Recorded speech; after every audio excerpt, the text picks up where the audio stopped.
Hello and namaste everyone. Today I'm here, your host Vinay Khanduri, with this very special episode of NBP Hot Seat to discuss on a topic which is quite essential for the new companies and global corporations that are interested to enter into the burgeoning Indian nuclear market and expand their businesses through various strategic initiatives. Today we have with us Mr. Ayush Agarwala, partner at Krishnamurthy and Company, K-Law, to discuss on India market entry strategies for global players with the legal perspective. Ayush heads the dispute practice at Mumbai office of the company and has also been associated with several other prominent law firms in India. He has vast experience and successful track record in the Indian and international arena involving different industries and sectors. K-Law, established in 1999, is a full service law firm in India and has established its offices across Bangalore, Mumbai, Delhi, and Chennai in the country. With a strength of more than 85 experienced lawyers, K Law provides comprehensive legal advisory services across a broad spectrum of practice areas. The firm's proven legal capabilities include advisory, private equity, venture capital investments, merger, acquisitions, joint venture, banking and finance, infrastructure and project finance, intellectual property rights, and dispute resolution. Ayush, it's a pleasure to have you on this special episode of NBP Hot Seat. We welcome you on this show. Thank you. Thank you so much, Vinay. It's a pleasure to be here. So, Ayush, starting in 2099, K-Law has now established itself as a very successful law firm in India. Of late, it has decided to intensify its activities of nuclear practice. How do you foresee the opportunities emerging in the Indian nuclear market? Over to you, Ayush. Oh, thanks, Vinay. Thanks for the question. So let me just put this into perspective in terms of numbers and figures and facts and figures, right?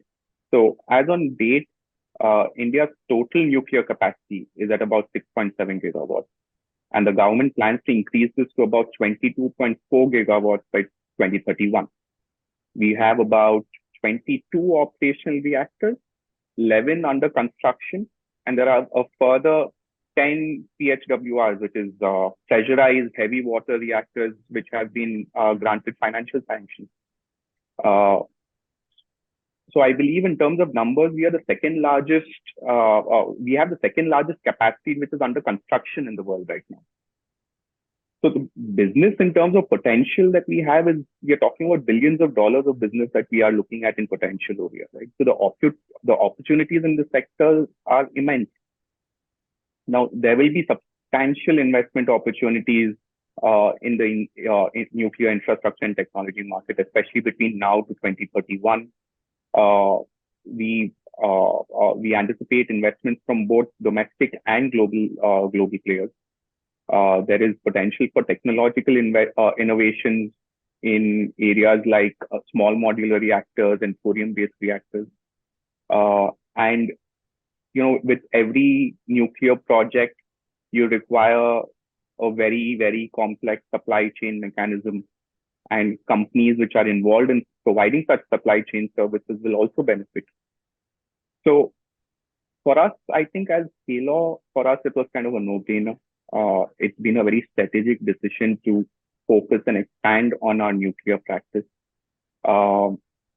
We are to stay in a unique position to have in-house nuclear expertise, and also being a full service firm with over 24 or 25 years of experience to be able to help international and domestic players with either their investment requirements, which is contractual or regulatory, other regulatory affairs that may be required, drafting of contracts, negotiations, and even later on with contentious issues. So we are quite uniquely placed, and that's why for us it's a decision that we have thought long and hard about, and we are very happy to have taken this plunge, and we are very happy to be expanding this service that we are providing to our clients. Wonderful, wonderful to know that, Ayush. And however, despite of this capacity addition, you would agree that contribution of the nuclear in the energy sector is going to be remaining something around 3 to 4%. That basically reflects the kind of the volume and the capacity that Indian market has for energy sector in general, and then within the energy Sure. sector, nuclear sector, to be specific. Wow.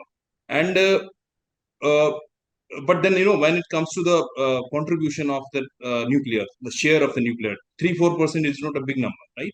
So it is very I mean insufficient to support the kind of growth and decarbonization objectives that the country has, right? And that's why perhaps as a step forward, India is now basically attempting to mainstream nuclear in its energy mix and planning out to increase nuclear share maybe to around 9 to 10% in the coming years. That would come either through large scale reactor or small modular reactors, creating still bigger opportunities for the global players to collaborate in the Indian market. What is your assessment on your uh, uh, you know internal, based on your internal research and then your industry research, the kind of opportunity for global markets in this sector as a result of the I think burgeoning demand which is going to come up from the Indian market? sure.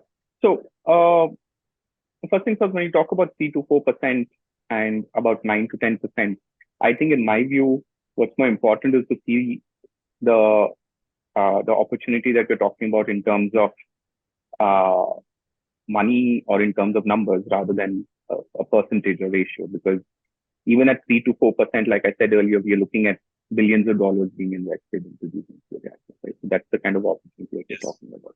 So when it goes up to 9 to 10%, then you think about how much more, how many more billions how many more billions of dollars of business we're talking about.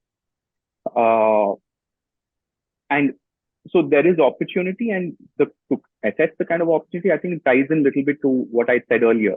We have to think about where we are at and what we're trying to achieve. Again, with 22 reactors uh, operational right now, and a further 21 reactors in the next 9 years. Uh, and I also have read somewhere that we are looking at about we are looking at replacing about 205 gigawatts of coal-based power into small modular reactors, Yes. right? So there's going to be a lot of work happening over the next over the next decade or so. And given this amount of activity that we are looking at, the government is working hard towards. I'm sorry, just taking a step back over here. Uh, the government has been working hard towards making India an attractive investment destination as well. So I think what we'll find is that India will look at collaborations with various international companies to meet its nuclear energy ambitions as well. Uh, we Yes. are, when I say we, I mean India is already working with organizations from Russia, France, and the USA. Uh, and I'm sure there will be companies from many other countries that will want to participate in what India is trying to do over the next 10 years. Yes. So global Interesting. players with expertise in building and operating large reactors. So now coming to the opportunities, global players with expertise in building and operating these large reactors can obviously collaborate with Indian Yeah. entities to participate in these projects. Obviously, there are restrictions which there are certain restrictions which we will need to deal with, but there are possibilities to do that. Uh, Now, the collaboration could be either by way of joint ventures or you have partnerships, or if you want to open your own subsidiary, it could also involve technology transfers. Yeah. There could be various ways in which they could, in which people can make use of the opportunities that are arising in India. Interesting. And with with specific regard to SMR, I think there'll be a lot of because these by their very nature, because these reactors offer advantages such as scalability, enhanced safety features, quicker deployment because they are much smaller. Yes. companies specializing in this technology can explore partnerships with Indian counterparts to introduce, various innovative reactors to the Indian market. Yes. So, there can be many, many opportunities. Like I said earlier, supply chain and equipment supply companies, they will obviously find a lot of work over here. So many, many such opportunities. And I think these are it would be a very opportune moment for anyone who wants to take part in this, in what is our growth story in the nuclear sector over the next decade? What could Yeah. be our growth story in the next decade? Absolutely, and as you rightly mentioned about India's coal-based capacity, which is stand around 205 gigawatt. So entire Yeah, this capacity has to be not entirely. So a major chunk of this capacity has to be replaced by some reliable and sustainable solutions like SMRs, yeah, small modular reactors. So this again provides a huge opportunity for the global SMR players to get into the Indian sector. Now, yeah. Ayush, coming to our next question, as you were mentioning that there are opportunity, but then with the companies that wants to enter into nuclear market. So, what market entry strategies would you recommend for global players that are interested to participate in the Indian nuclear market? Success in the Indian market requires very deep and good understanding of our regulatory framework and regulatory requirements. Yes. Uh, Entering the Indian nuclear market can be complex because uh, because it is also quite heavily regulated and quite restricted, at least as it is at least as it is in the present. Uh, for example, the foreign direct investment policy that we have in place right now, uh, it puts atomic energy in the list of prohibited sectors. Hmm. Now, when I say prohibited sectors, that doesn't mean that no international company can actually set shop up over here. It just basically means that there are certain restrictions when when you want to invest in India. But then, and you will require government approval, right? So it Yes. could be time consuming, and you could be subject to certain conditions which otherwise other entities or other sectors do not companies in other sectors do not have to really comply with. Uh, Also, in addition to that, we need to remember that this FDI restriction that we are talking about is largely for setting up and operating a power plant or Yes. the reactor, Yes. a nuclear reactor. It does not apply to, say, someone who wants to manufacture Yeah. nuclear equipment, right? Uh, Precisely. so, like I said, it's complex. You need to understand the regulatory framework that is there in India. And that is why I think as a first step, uh, if someone's entering into the Indian market for the first time and doesn't understand how India works, I think the first step would be to try and see if they can collaborate with an existing Indian entity, maybe one of the public sector entities, because they are the ones who are largely controlling our nuclear power plants, to try and enter into some kind of a partnership or a JV with them.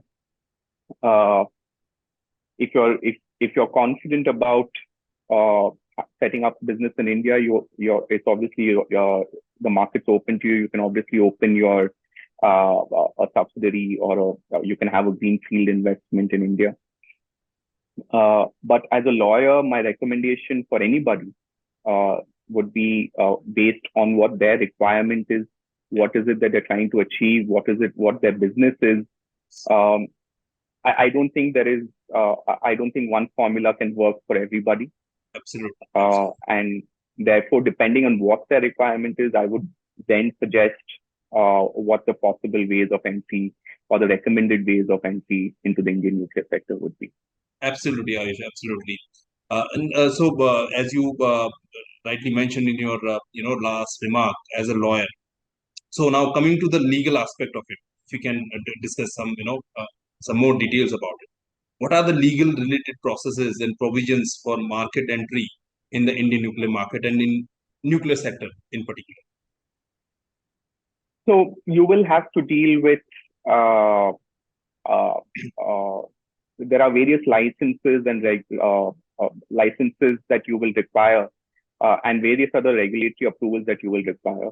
This will happen through the Atomic Energy Regulatory Board. So you'll have to go through that because of the nuclear sector. You'll have to go through the Atomic Energy Regulatory Board, get your licenses in place, get your various other approvals in place. That's specific to the nuclear. That's specific to the nuclear sector or companies that in nuclear sector. Apart from that, you will have various other requirements, which are requirements that are applicable generally to all companies setting shop in India, right? So you'll need there'll be regulations in place for entity formations in India. Foreign direct investment, like I mentioned earlier, if you fall within the restricted list, there could be various other approval processes that come in there. You may want IP registrations in India. Yes. Then, whenever you're setting up a huge factory or an industry in India, there are environmental compliances that go into place. You'll need environmental approvals or approvals from the Ministry of Environment in India. There could be, depending on the kind of business, there could be labor law requirements that you need to comply with. So there are various regulations that you need to comply with. These are, in a nutshell, that I've given you about 7 or 8 compliances that you have. But there could be various other compliances when you're setting shop up in India for the first time. Wonderful, wonderful. Now coming to the capital raise, because nuclear are essentially capital intensive projects, right? So whether it's a entire power plant, and then or in the supply chain side also, a lot of capital intensive capital goes into it. So it's an important area when we are building up nuclear capacity in the country. A substantial portion of the required investment has to be sourced through innovative financing mechanism now. So there is extensive legal dimension to it also. Could you please elaborate on legal element involved in investment processes in this sector? So, according to me, when it comes to capital raise, I don't think things change just because we are in the nuclear sector or we are talking about the nuclear sector over here, right? Financial banks and other financial institutions in India regularly provide energy financing, which could be in the nature of debt or equity, right? There is legal framework in place for a company to be able to raise debt even from outside India, right? So I don't think there is anything that changes just because we are talking about the nuclear sector here.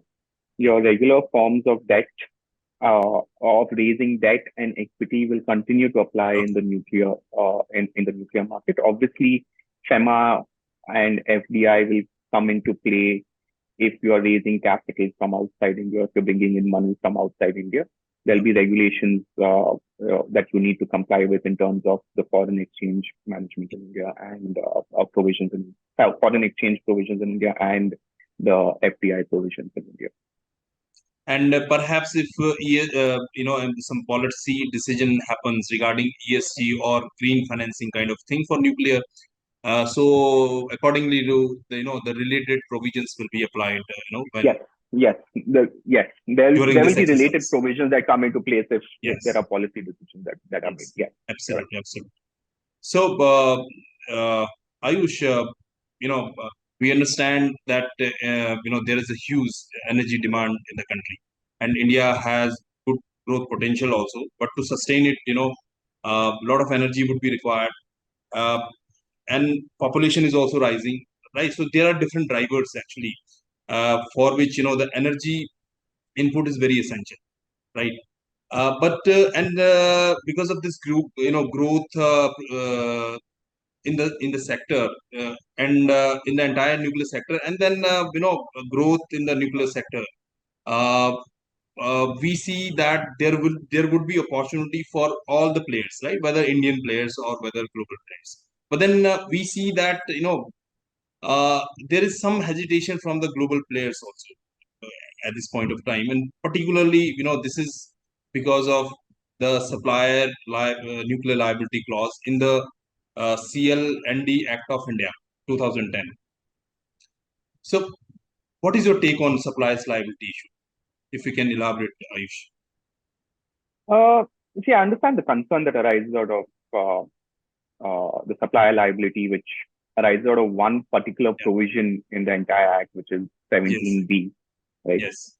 Uh, just for the benefit of the people, if we can just probably read it out over here. I'm just going to read it out. I'm going to take a few seconds to read it out. It says the operator of the nuclear installation, after paying the compensation for nuclear damage in accordance with the previous sections, shall have a right to recourse where the nuclear incident has resulted as a consequence of an act of a supplier Mhm. or his employee, which includes supply of equipment or material with patent or latent defects or substandard services.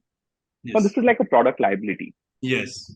which is applicable in almost which clauses you will find in almost every service or Absolutely. agreement that is there, Absolutely. right? Uh, it's very very common. Now, the concern I see would be that why should this be legally and statutorily made applicable if I'm not Mhm. contractually liable to do it? Yes. Right? So the answer for that is also that in a lot of common law jurisdictions, uh, if there is any product liability issue that arises, even if the contract doesn't provide for it, I, as your customer, am entitled to some damages either under the law of tort or for consumer protection, which is the law in India. I'm sure there are similar laws in various other common law jurisdictions like the UK and the US, right? But having said that, again, I go back to saying I understand the concern because it is specifically mentioned in the act. Yes. Uh, so to mitigate all these concerns, I think the government came out with its rules. Yes.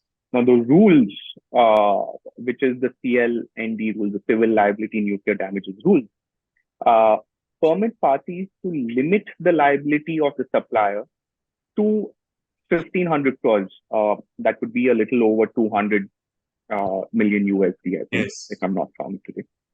Uh, so, therefore, contractually, parties can agree to limit a supplier's liability for any amount up to a maximum of those 1,500 crores. Yes. You can decide if tomorrow your contract value is say of 10 million, you can probably keep the supplier's liability limited at 10 million, right? It doesn't need to be unlimited liability, Mhm. right? Secondly, you also have the Indian nuclear insurance pool, right? Yes. Which the suppliers can avail of. It's Yes. applicable to both Indian and overseas suppliers. Uh, and so, so if I were advising a client, I wouldn't think that this is so much of a concern. And on a practical level, I would advise the suppliers to limit their liability contractually and to also avail the insurance that is available. Absolutely. Absolutely. Absolutely. You are bang on it. Ayush, now I think in the interest of time, perhaps we need to wind it up. So, but before we wind it up, what would be your final message to the industry stakeholders in India and abroad? I think, given what we are setting out to achieve over the next decade or two, I think there is immense potential and opportunity uh, that can be tapped by companies both locally and globally in the Indian nuclear energy market. Uh, and so I think we are also seeing movement where companies have shown interest. So I think these are good times for the nuclear energy sector. And even when it comes to any assistance with regulatory and legal framework, I think Indian law firms like K-Law, or there are a few others, which I'm sure can provide very good advice and strategies, which would help stakeholders get maximum value for their business. Right? So I think Absolutely. these are good times, and I think they should consider coming to India and being a part of it. Absolutely, absolutely, Ayush. It was very interesting discussion with you. and you have put insight on lot many important issues and quite pertinent the things, the events which are going in the Indian nuclear sector.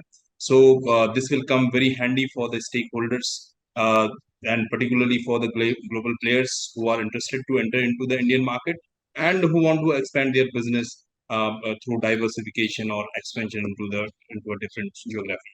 So, viewers, with this, we would like to wind up this episode of NBP Hot Seat. For any questions or queries for Mr. Ayush Agarwal or for NBP, please drop in your message in the comment section below. We will get back to you at the soonest possible. Also, stay tuned for our upcoming annual India Nuclear Conference INBP 2023, which is scheduled to be held on 10th and 11th October 2023 in Mumbai, India. The Department of Atomic Energy is the official supporting partner of this industry event. With this, we are signing off. Bye bye. Have a nice day. Thank you. Thank you.